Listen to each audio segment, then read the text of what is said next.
안녕하세요. 저는 SK 하이닉스 메모리 시스템 리서치에서 일하고 있는 전지영이라고 합니다. 오늘 저는 이제 LLM 시스템에서 고용량 HBM의 성능 이득 탐색이라는 주제로 이야기를 드리고자 합니다.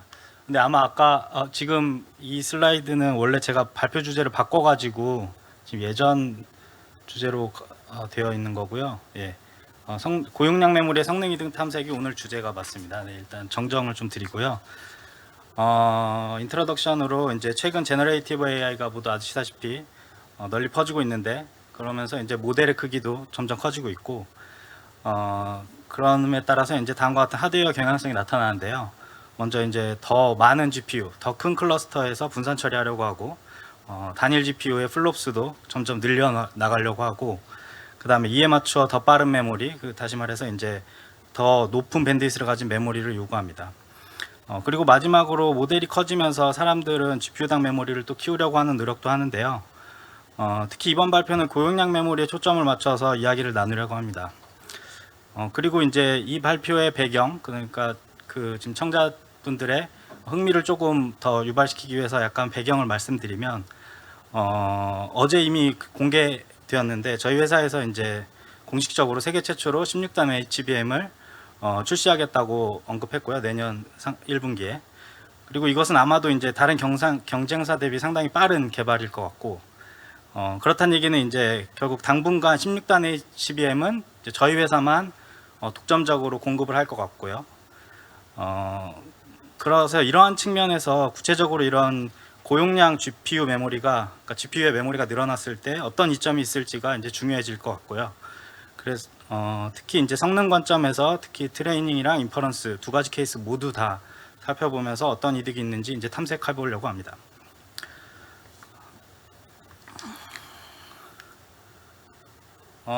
먼저 이제 메모리 용량의 중요성에 대해서 몇 가지 관점에서 말씀드리고자 합니다.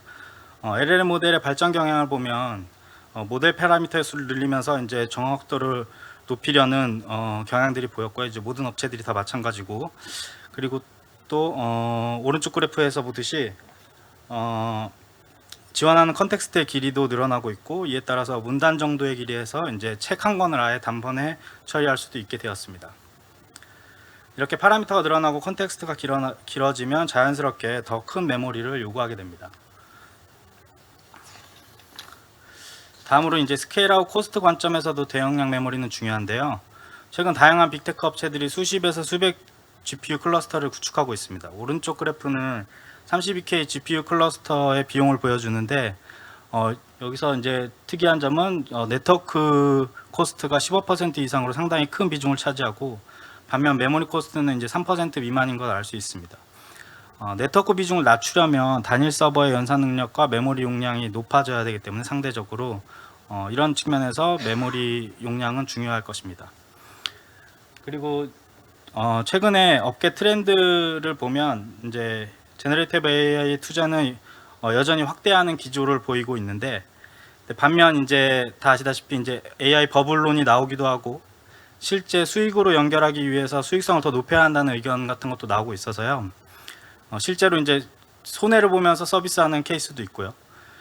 그래서 이제 결국 이제 수익성을 높인다는 것은 달러당 성능을 높여야 한다는 것을 의미하기도 합니다. 그래서 성능이 정말 중요한데요. 이러한 측면에서 고용량 HBM이 성능에 어떤 이점을 가져올 수 있을지 본격적으로 이야기해보고자 합니다.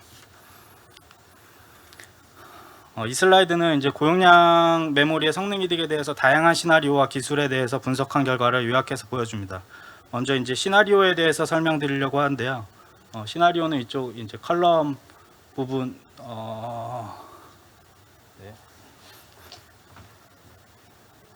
이쪽 컬럼에 표시가 되어 있고요.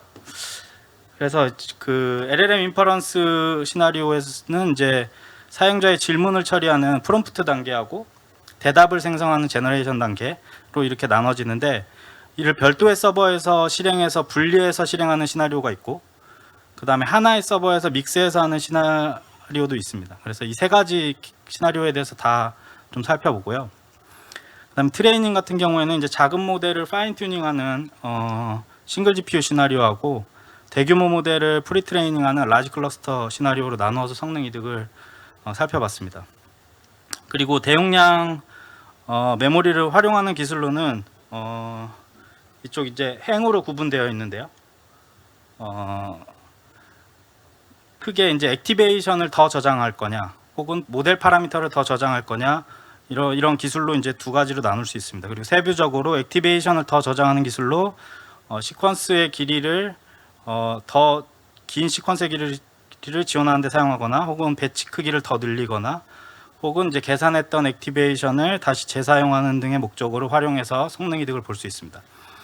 모델 관련해서는 분사 처리할 때 모델을 나누어서 저장하는 이제 모델 패럴리즘인 텐서 패럴리즘, 그리고 파이프라인 패럴리즘보다 데이터 패럴리즘을 더 사용해서 성능을 높일 수 있습니다.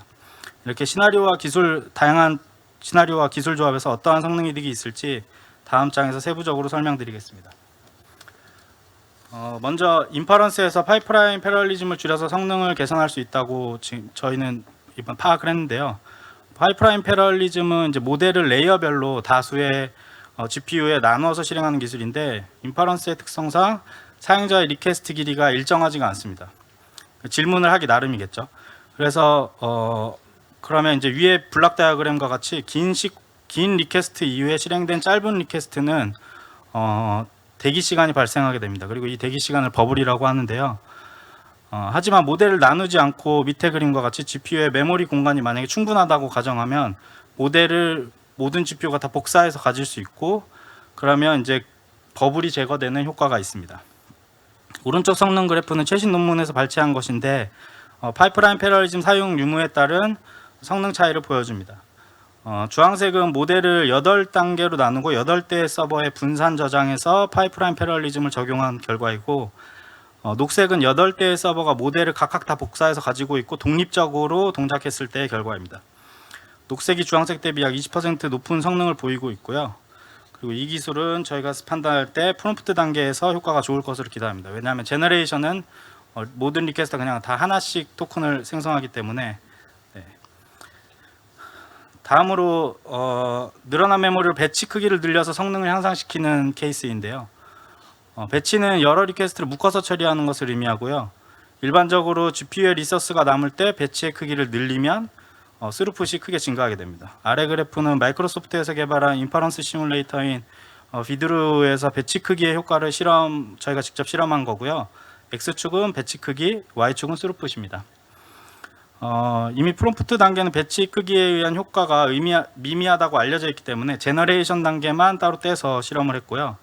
또한 시뮬레이터를 사용했기 때문에 메모리 용량을 실제 HBM3E 용량으로 설정하여 실험했고, 이거는 이제 GPU 하나당 16하이 기준 192GB의 메모리가 됩니다. 측정 결과 이제 8하이에서, 그러니까 8단에서 12단으로 늘어나면서 72%의 스루풋이 증가했고, 12단에서 16단으로 용량이 늘어나면서 32% 성능이 개선되었습니다. 이는 이제 LLM의 특성상 제너레이션 단계에서 리퀘스트별로 하나의 토큰만을 생성하기 때문에 GPU의 연산 자원이 언더 유틸라이제이션 되기 때문에 이렇게 이제 배치를 크게 키우면 키울수록 성능이 점점 더 증가하는 것을 파악하고 있습니다.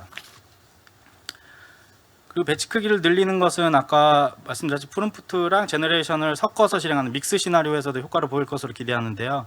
믹스하여 실행하는 기술 중에 저희가 파악한 바로 현재까지 베스트는 청크드 프리필이라는 기술입니다.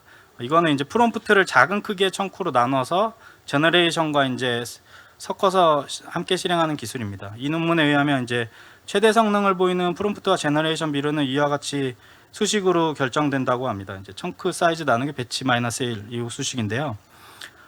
이는 실험 결과 그래프에서도 확인할 수 있습니다. 청크의 크기를 늘리면 최대 성능 지점이 점점 이렇게 피크가 되는 구간이 점점 오른쪽으로 이동하는 것을 볼 수 있습니다. 파란색의 피크랑 이제 주황색의 피크, 녹색의 피크가 점점 오른쪽으로 이동하는 걸 볼 수 있고요. 그래서 기본적으로 청크의 크기를 늘리면 프롬프트의 비중이 높을 때 성능을 높일 수 있지만, 프롬프트의 비중이 낮을 때 상대적으로 작은 청크 크기 대비 성능이 하락합니다.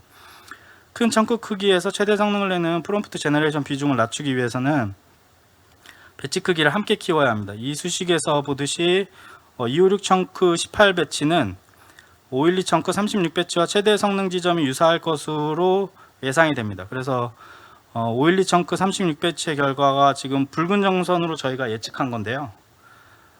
예측해서 표시되어 있는데 주황색 256 청크 18배치와 비교해보면 최대 성능 지점은 유사할 것으로 보이는데 주황색과 붉은색의 최대 피크 지점이 유사할 것으로 예상이 되는데, 이제 청크 크기는 512로 더 크기 때문에 256 청크 대비 청크 크기가 증가함으로써 GPU 유틸라이제이션을 높일 수 있고 그에 따라서 더 높은 성능을 보일 것으로 예상을 합니다.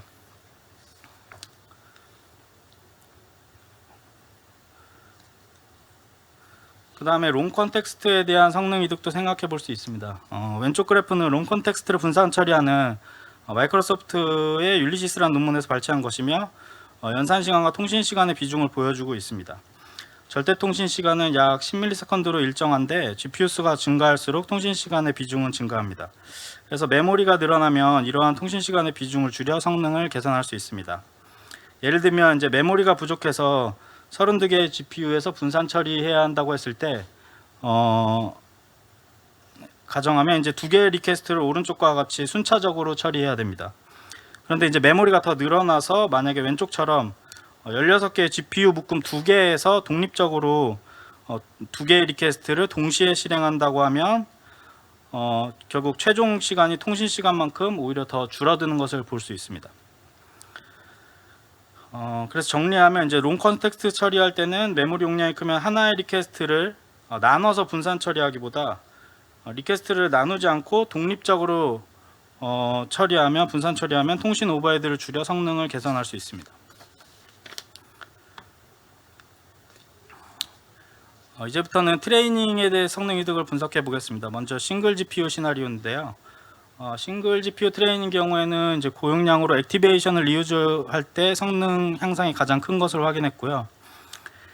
트레이닝은 이제 포워드와 백워드 과정을 거치는데 백워드 시 포워드의 결과를 사용하게 됩니다.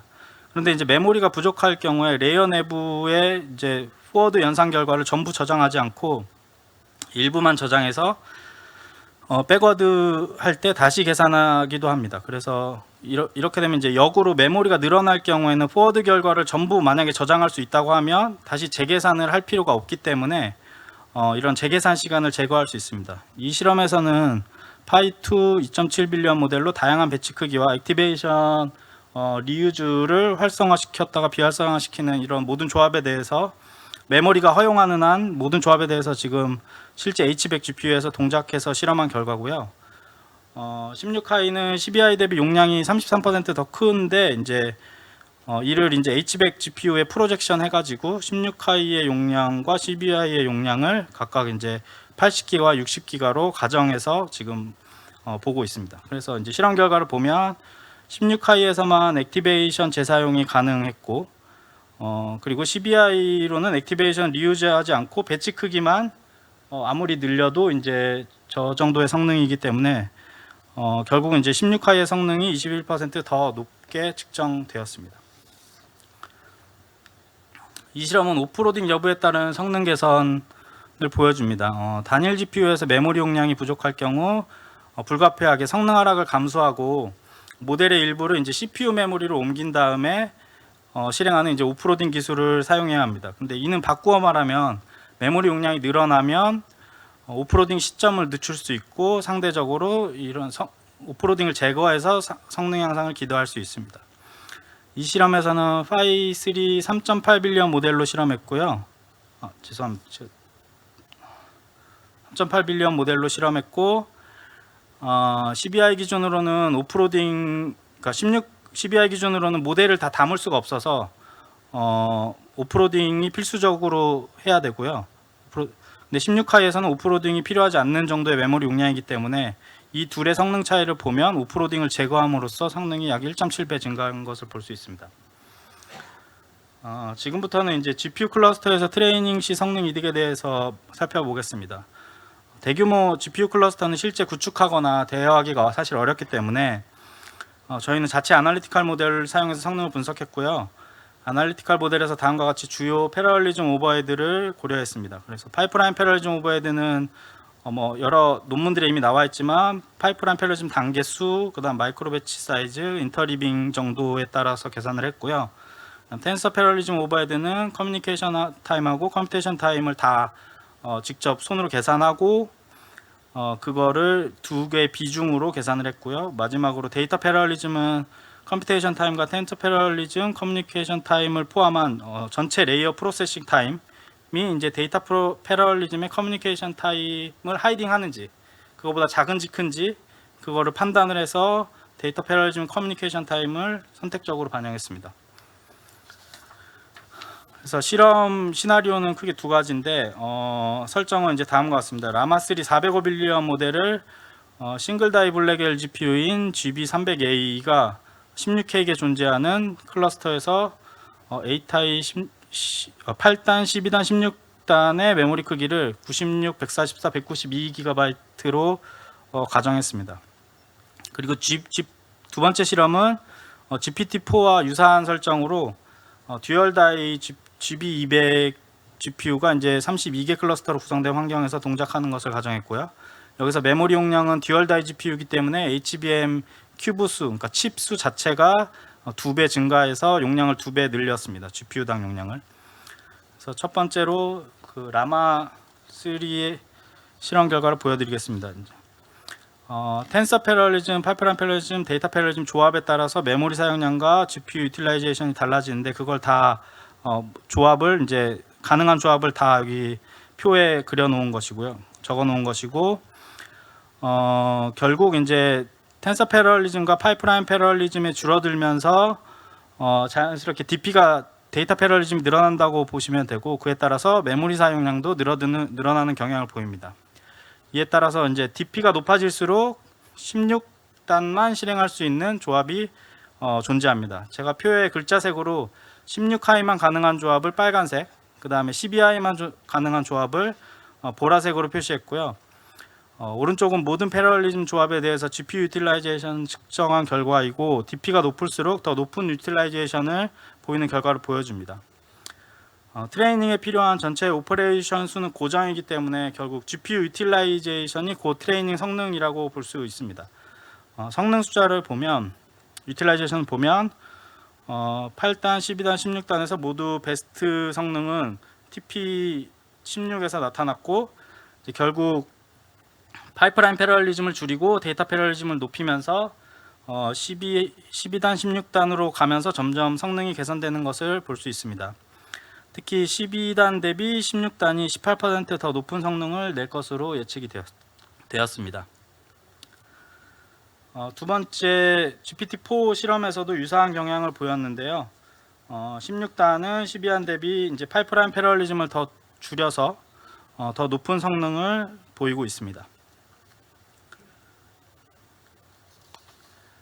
결론을 말씀드리겠습니다. 많은 분들이 이미 알고 계시겠지만 이제 모델이 커지고 컨텍스트 랭스가 길어지면서 고용량 메모리가 필요할 것으로 생각합니다. 그리고 용량이 성능으로 트레이드오프 되는 지금 다양한 케이스를 이번 발표에서 살펴보았고요.